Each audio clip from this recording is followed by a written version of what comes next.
mema akwaba edeba kasa mfoni afidi a yefrɛ Adom TV eso me am ti dwemu amedi dwumadi a eba so yi ekia me edi am so eye Apostle Dr. Nita Kotegu mame na ase se udu afidi ato ha wo hwɛ me na no mia me nua bi ni come ben e kan ni te ko mbo to ele bi ne owo mi he wale wa me ndo shi ni come bo ya no kwa mi mana gbi ne he wale ko ba je bi mo ni ko ba wi mi ni efe no ya habo wo se won tenkran ene de me kan kran yo me bon pa se ene je be dware wo ne me se abrabo a yebui ye wo afanu a ene edi okun ya dwen pro so ene je ni ayerehwo gidie ni ehu me de mesere se obepe ne je na wape gidie na wajai ayerehwo ni ehu ato baabi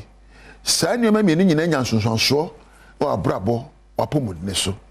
Happiness and faith will increase your well-being, whilst sadness and fear will decrease your well-being and health. Yakase obi eni ajia ede na denam. Happiness or joyfulness has many benefits. Unhu da ho sa asem atomie na mesele wanwa ba sa asede a mesele no aduan ede ma me wasem no se obi atwa mano na so krache me na atwa mano no onyame mfa nchewo ayare sade mame ema nipa no kro ofere se obi ase ne bo se we akwa we mini bedini nyonyonyo no aba no akuntai na me onyame ejaw ebufu emwayen ye mfa ne gentena onipa ne boafu se den ya ne ho bedwo hwe konkom na meka asem bi Abigail na David eti ponkoso so okukum Abigail kunu ene Abigail fofo nyina na Abigail ote asem we no ofa aduane ene okohia David e wo bepo ne saniem ene okoto David David ya ni abema na ye nyina fa che me na fa so ame ene wo kansam de che David no David akuma eba afom ema David ewi ase no kra no Abigail ne kunu ye no David eware Abigail energy ema mfasode. You see, when you are happy, you promote a healthy lifestyle.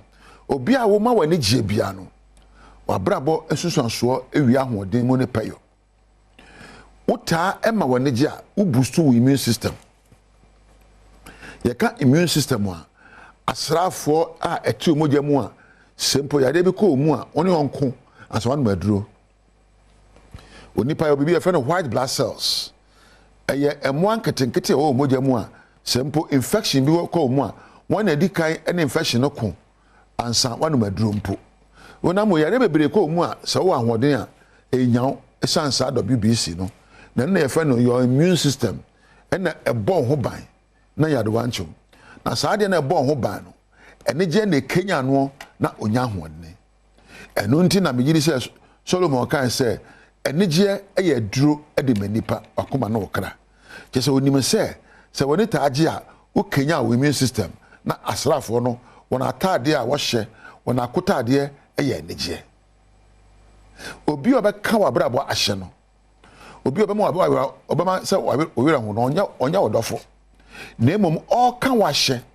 a wo hye wabufuo na ma wira ho no se opel se ye enti makwan emanipa no ma isuban enka won hye panegye na ano asem bi obi ka kire wo ana asem bi e ka kire na ano bi no ena ma wira ho jamu awiraho ekum sunsum na neje epeja onipadua oye udie ne abufuo ekum okra na neje epeja okra ekompempenso aye ebiom yewo ensuobu omu a edi akoniaba afosane ya ema honam oyede mu ye dindindin na Kenya wo na oye dia obeyo ye friends ensuo no dopamine na dopamine we edoso a unya hoden ema wadwumu bie ema nyansa awura wadwumu a eka uko school na wani ji subject bi hu awon se utimi sua ma ko otim na onya kan se ye de minimu o mabon wo ho osua nko esanse wo se wonimu a ase wo subject ni osua nko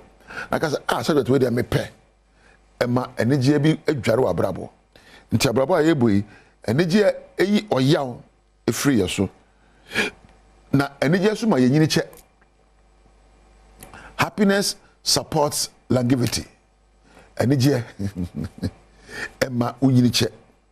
Na obi a wani gibia no woni a eni oboko shata frɛ no wo sane anigye gu onso na woni nkita hodie efe keke.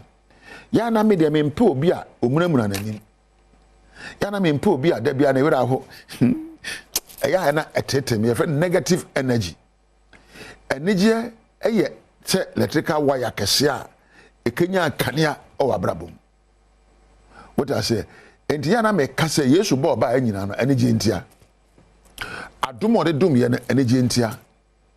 Empo humobro ode dware ye no anigye ntia se ye ne be gye abrabom. Empo yedi a ode dware ye no nyina no anigye ntia. Bible name say kan say blessed are those. You can't blessed Hebrew mo anigye ne woni a obra ho ase. Won ho awa ho sikasemu. Won pagya abatiri emro obi so. Empo anigye enyina bia ene ahobrase. Anigye enyina bia ene adwumadene.